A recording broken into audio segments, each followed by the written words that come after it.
नमस्ते दोस्तों। बिहार बोर्ड में एक क्वेश्चन आता है कि मैग्नीशियम रिबन को वायु में जलाने से पहले मैग्नीशियम रिबन को साफ क्यों किया जाता है।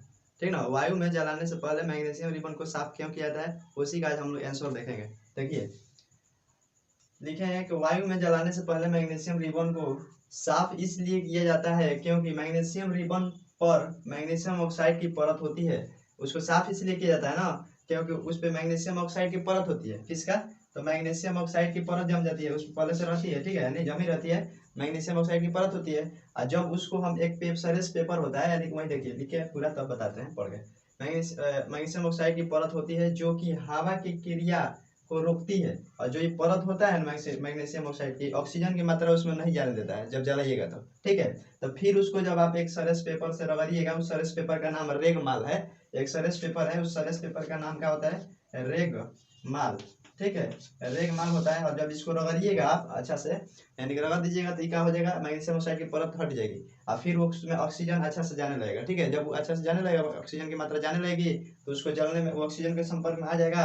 जब रगड़ दीजिएगा तो फिर वो जलने में क्या होता है, उसको आसानी होता है और आसानी से वो जल जाता है। तो वही हम लिखे हैं यहाँ पर, फिर से देख बता देते हैं आपको। तो वायु में जलाने से पहले मैग्नीशियम रिबन को साफ इसलिए किया जाता है क्योंकि मैग्नीशियम रिबन पर मैग्नीशियम ऑक्साइड की परत होती है जो कि हवा की क्रिया से रोकती है, यानी हवा की क्रिया उसमें नहीं होता है। इसलिए जब हम उसको रेगमाल के सरस पेपर से रगड़ देते हैं तो मैग्नीशियम ऑक्साइड की परत हट जाती है और मैग्नीशियम रिबन ऑक्सीजन के संपर्क में आ जाता है और वह आसानी से जल जाता है। वही बात यहाँ पर लिखा गया है जो हम बोले, यानी कहने का अर्थ है कि मैग्नीशियम जो यहाँ पर देखिए, मैग्नीशियम रिबन का फिगर यहाँ पर है। इस रिबन मतलब फिगर में देख लीजिए कैसा होता है, और इस पे ना मैग्नीशियम ऑक्साइड की परत होती है। और जब हम इसको एक मैग्नीशियम ऑक्साइड की परत होती है, जब इसको जलाइएगा तो जलबे नहीं करेगा अच्छा से। तब फिर उसको हम एक रेगमाल के परत उसमें मैग्नीशियम ऑक्साइड क्या है कि जो होता है ऑक्सीजन की मात्रा नहीं जाने देता है उसमें, ठीक ना, ऑक्सीजन की मात्रा अच्छा से नहीं जाता है। जब उसको एक परत क्या होता है, सरस पेपर होता है, उससे रगड़ दीजिएगा, उस सरस पेपर का नाम रेगमाल होता है। जब उसको रगड़ दीजिएगा तो साफ हो जाएगा और उसको जब जलाइएगा ना तो आसानी से जल जाएगा, क्योंकि उसमें ऑक्सीजन की मात्रा आसानी से जाने लगेगा, ठीक है। तो उम्मीद करते हैं कि आपको देखिए, अब हम आपको मैग्नीशियम रिबन को अच्छा से जला कर दिखा देते हैं, ठीक है। देखिए यहाँ पर फिगर है, और फिगर में आपका मैग्नीशियम रिबन जल रहा है, और इसमें एक वाच ग्लास है, जब जल रहा है तो वहां पर आता है, ठीक है, उसमें आके रुकेगा, जो भी जला हुआ पदार्थ रहेगा तो उसको हम लोग बोलेंगे चेम्बर बोलते हैं, ठीक है। क्या बोलते हैं? चेम्बर या वाच ग्लास बोलते हैं। मान लीजिए वाच ग्लास है, और उस वाच ग्लास में जब आके उस मैग्नीशियम रिबन को जलाया जा रहा है तो वाच ग्लास में आ रहा है, तो उसका कॉमन नाम क्या हो जाएगा? तो जो भी चीज वो आ रहा है जल के मैग्नीशियम रिबन को जलाया जाता है, तो उसमें जो आ रहा है वो मैग्नीशियम ऑक्साइड बन रहा है। क्या बन रहा है? तो आपको क्वेश्चन पूछ सकता है कि जो भी चीज हम जब मैग्नीशियम रिबन को जला रहे हैं तो वाच ग्लास में जो आ रहा है उसका नाम, कॉमन नाम बताइए। तो कॉमन नाम उसका हो जाएगा मैग्नीशियम ऑक्साइड। क्या हो जाएगा? मैग्नीशियम ऑक्साइड आप बता सकते हैं, ठीक है, जब जल के आ रहा है। तो पहला क्वेश्चन का आंसर हो जाएगा। दूसरा क्वेश्चन उसमें क्या निकल जाएगा? तो जब हम मैग्नीशियम रिबन को जलाते हैं, यानी कि फिगर में जल रहा है, तो उसका जलते समय उसका रंग कैसा होता है? तो जलते समय उसका रंग जो होता है श्वेत होता है। कैसा होता है?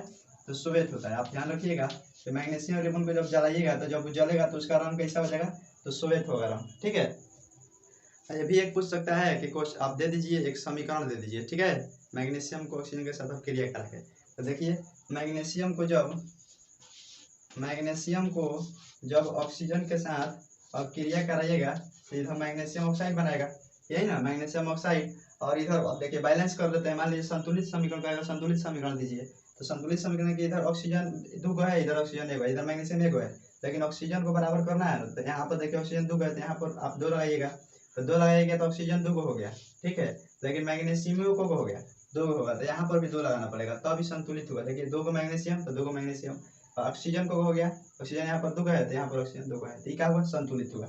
और इधर वाला को क्या बोलते हैं? अभिकारक बोलते हैं, अभिकारक, ठीक है। इसमें पूछ सकता है, इधर जो होता है क्या होता है? प्रतिफल। जो क्रिया के बाद प्राप्त होता है वो क्या कहलाता है? प्रतिफल। आपसे पूछ नहीं सकता है क्या? मैं मैग्नीशियम को ऑक्सीजन के साथ आप क्रिया करा के दे देगा इधर मैग्नीशियम ऑक्साइड, पूछेगा इसमें से प्रतिफल कौन है। ऑब्जेक्टिव में भी दे सकता है, इधर भी ऑब्जेक्टिव में पूछ सकता है, ठीक है। तो उम्मीद करते हैं कि आपको समझ में आ गया होगा, और मैग्नीशियम रिबन को आप चलते समय देख लिए फिगर पर, ठीक है।